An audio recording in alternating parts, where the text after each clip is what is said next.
kita akan masuk ke masa VOC.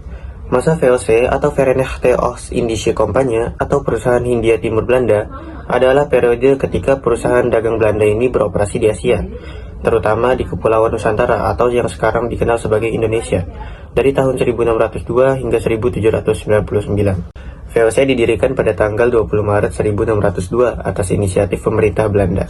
Tujuan utama dari VOC ini untuk menghilangkan persaingan antar perusahaan dagang Belanda sebelumnya dan mendapatkan monopoli perdagangan rempah-rempah di Asia, khususnya dari Indonesia, untuk bersaing dengan Spanyol dan Portugal. VOC memiliki hak istimewa atau oktroy. VOC diberi hak istimewa oleh Parlemen Belanda, menjadikannya lebih dari sekadar perusahaan dagang. Mereka memiliki kekuasaan untuk mencetak uang, membentuk tentara dan memiliki angkatan laut sendiri, membuat perjanjian dengan raja-raja lokal, mendirikan benteng dan koloni, dan menyatakan perang. Awalnya, VOC berpusat di Ambon, kemudian dipindahkan ke Batavia, atau yang sekarang dikenal sebagai Jakarta, pada tahun 1619 oleh Gubernur Jenderal Jan Pieterszoon Koen sebagai markas besar. VOC juga membangun jaringan perdagangan yang luas, tidak hanya di Nusantara, tetapi juga mencakup India, Ceylon, Sri Lanka, Malaka, Taiwan, dan Jepang. VOC secara agresif memaksakan monopoli perdagangan, terutama cengkeh dan pala di Maluku. Hal ini seringkali melibatkan kekerasan dan penaklukan wilayah seperti tragedi di Banda. Menjelang akhir abad ke-18, VOC mengalami kerugian besar akibat korupsi dan mismanagement yang meluas di antara para pegawainya, perang yang mahal, terutama Perang Inggris-Belanda keempat, persaingan yang semakin ketat dari perusahaan dagang lain, terutama British East India Company atau EIC dari Inggris, dan hutang yang menumpuk. VOC secara resmi dibubarkan pada 31 Desember 1799, dan semua utang serta asetnya di Asia, termasuk wilayah yang dikuasai, diambil alih oleh pemerintah Belanda. Sejak saat itu, wilayah tersebut dikelola langsung oleh Kerajaan Belanda sebagai Hindia Belanda. Masa Daendels 1808 sampai 1811. Setelah VOC bubar, wilayah Nusantara akhirnya dipegang di bawah kekuasaan pemerintahan Belanda. Salah satu yang terpenting tokohnya ialah Gubernur Jenderal Herman William Daendels. Nah, Daendels ini terkenal dengan salah satu pembangunannya, yaitu pembangunan jalan raya Pos Anyar Panarukan. Nah, untuk membangun jalan raya ini, dia sampai kurang lebih 1000 km atau lebih dari 1000 km untuk pembangunan. Nah, Daendels ini menggunakan para pekerja, ribuan pekerja, tapi pekerja paksa atau kerja rodi, tanpa upah dan dengan kondisi yang sangat menyedihkan seperti sangat berat, banyak yang meninggal karena kelelahan, kelaparan, atau penyakit. Daendels juga mewajibkan rakyat menyediakan bahan makanan, pangan, ternak untuk tentara. Jadi meski VOC sudah hilang, sudah gugur, tapi praktik kerja paksa masih berlangsung keras pada masa ini. Pada masa ini pun banyak pekerja yang mati kelaparan. Yang ketiga itu ada masa Inggris Raffles 1811 sampai 1816. Ketika Belanda berada di bawah kekuasaan Prancis, Inggris berhasil merebut Pulau Jawa pada tahun 1811. Pemerintahan kolonial Inggris dipimpin oleh Thomas Stamford Raffles sebagai Letnan Gubernur Jenderal. Raffles membawa sejumlah kebijakan baru yang berbeda dari masa Belanda sebelumnya. Salah satu yang paling penting adalah Rounden System atau sistem sewa tanah. Dalam sistem ini, tanah dianggap sebagai milik pemerintah kolonial, sedangkan rakyat hanya penyewa. Setiap petani diwajibkan membayar sewa tanah dalam bentuk uang tunai. Di satu sisi, Raffles menghapus kerja rodi yang sangat memberatkan rakyat pada masa Daendels. Namun, kewajiban membayar pajak tanah justru menciptakan beban baru.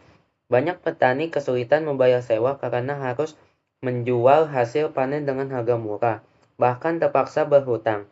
Sistem ini juga membuat rakyat lebih rentan terhadap gagal panen, sebab tetap diwajibkan membayar pajak meskipun hasil panen buruk.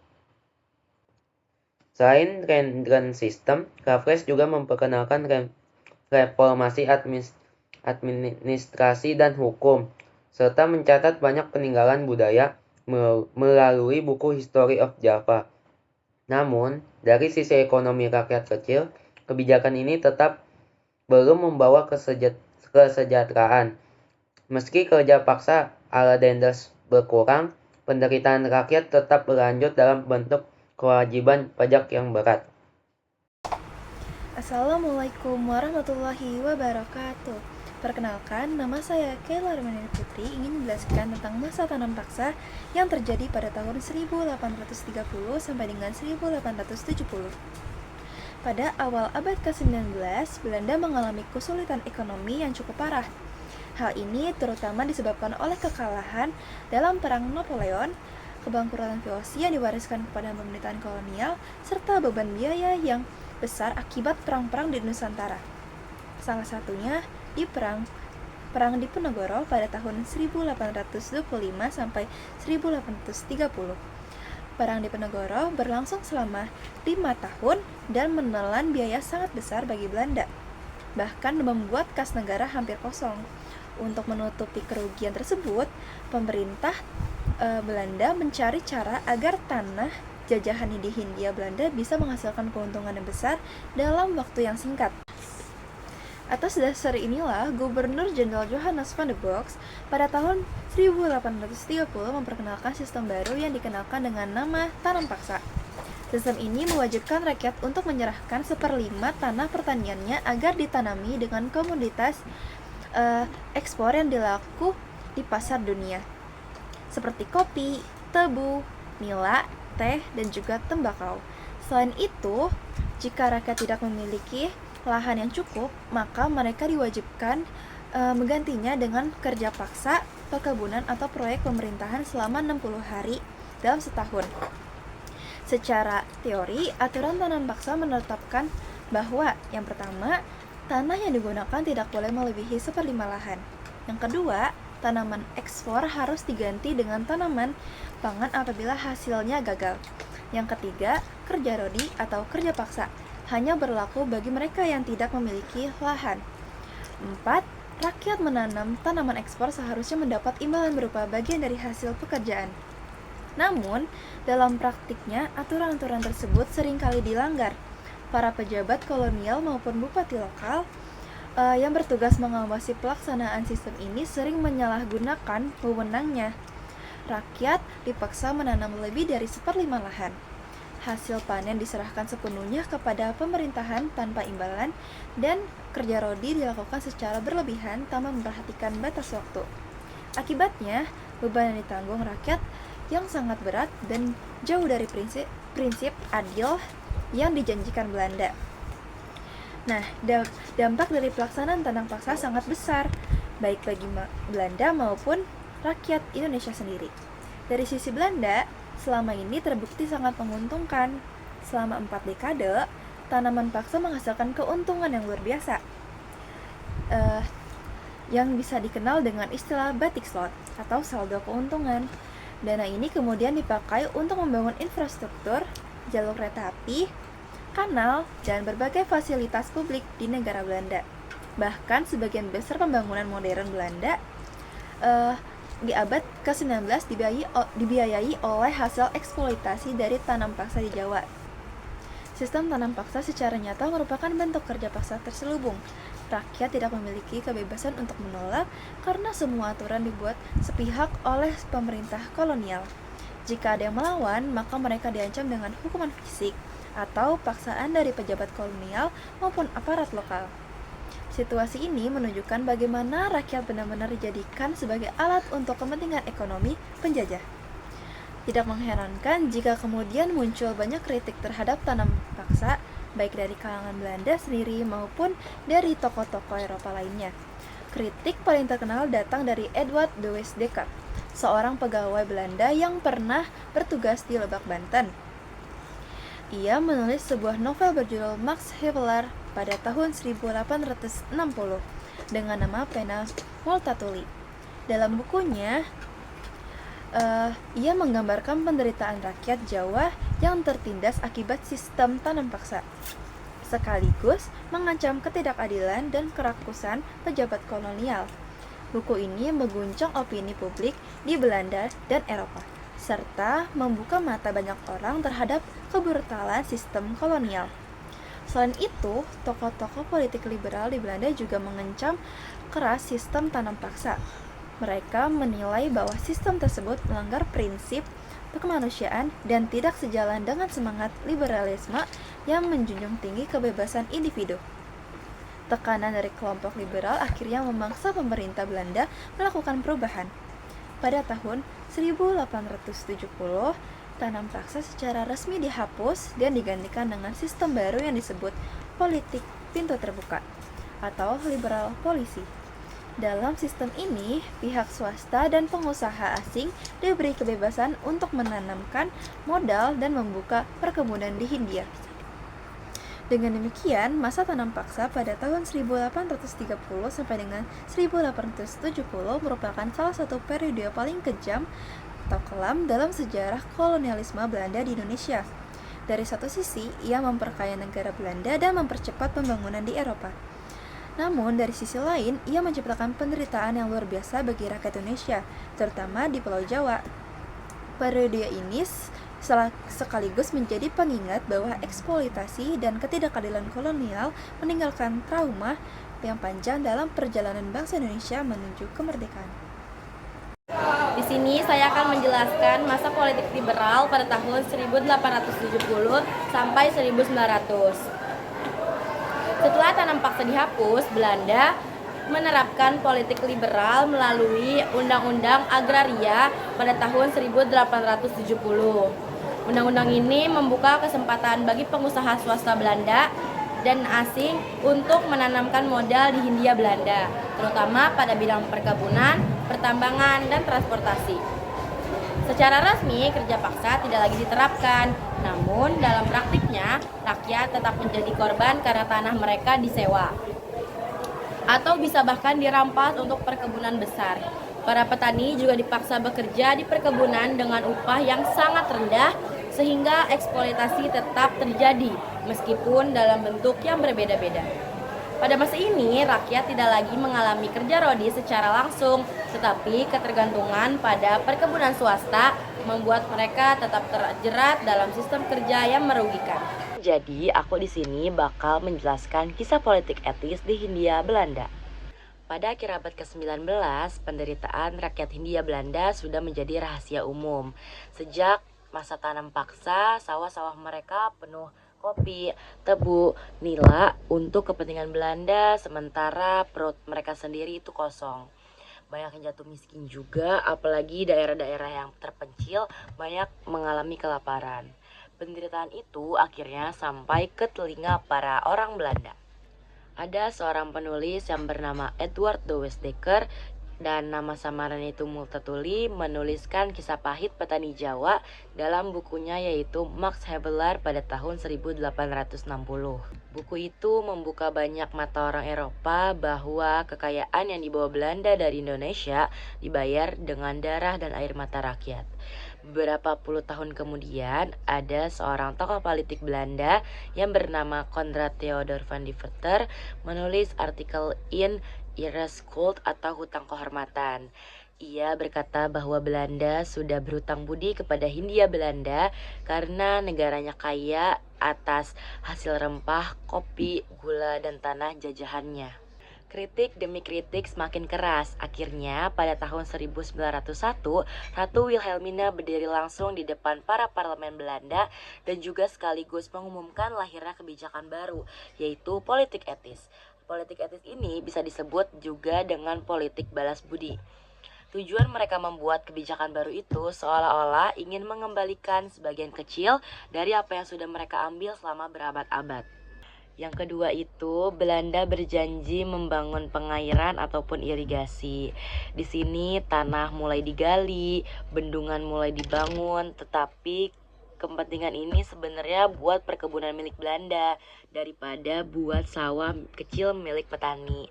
Nah, petani ini atau rakyat itu sering membantu atau ikut bekerja menggali tanah dan juga saluran air. Mereka tuh emang diberi upah tapi sangat kecil, jadi bisa dibilang itu mereka kayak kerja paksa yang terselubung. Yang ketiga, Belanda juga berjanji memperkenalkan program emigrasi ataupun transmigrasi. Nah, dulu itu Jawa kan sangat padat penduduknya. Jadi, banyak ribuan keluarga yang dipindahkan dari Pulau Jawa ke luar Pulau Jawa, terutama di Pulau Sumatera. Sebenarnya tujuannya itu bukan untuk pemerataan penduduk, tetapi menyediakan dan menambahkan tenaga kerja baru yang akan bekerja keras di perkebunan tembakau dan karet. Sebenarnya mereka bekerja keras itu dengan upah yang sangat rendah, jauh daripada yang Belanda janjikan, yaitu hidup dengan sejahtera. Walaupun begitu, banyak sisi lain yang tidak diduga oleh Belanda dari politik etis ini. Nah, dari sekolah-sekolah yang mereka buka, lahirlah kaum pelajar yang mulai merasa akan nasib bangsanya. Nah, mereka membaca, menulis, berdiskusi, dan akhirnya mereka membentuk organisasi. Organisasi ini adalah Budi Utomo yang lahir pada tahun 1908. Organisasi modern pertama yang menyalakan api kebangkitan nasional. Setelah itu lahirlah Serikat Islam pada tahun 1911 dan juga Indis Partij pada tahun 1912, hingga pergerakan politik yang semakin berani untuk menuntut kemerdekaan. Meskipun begitu, ada sisi lain yang tidak pernah diduga oleh Belanda dari politik etis ini. Mulai dari sekolah-sekolah yang mereka bangun, lahirlah kaum terpelajar yang mulai sadar akan nasib bangsanya. Mereka mulai menulis, membaca, berdiskusi, hingga mereka membentuk organisasi.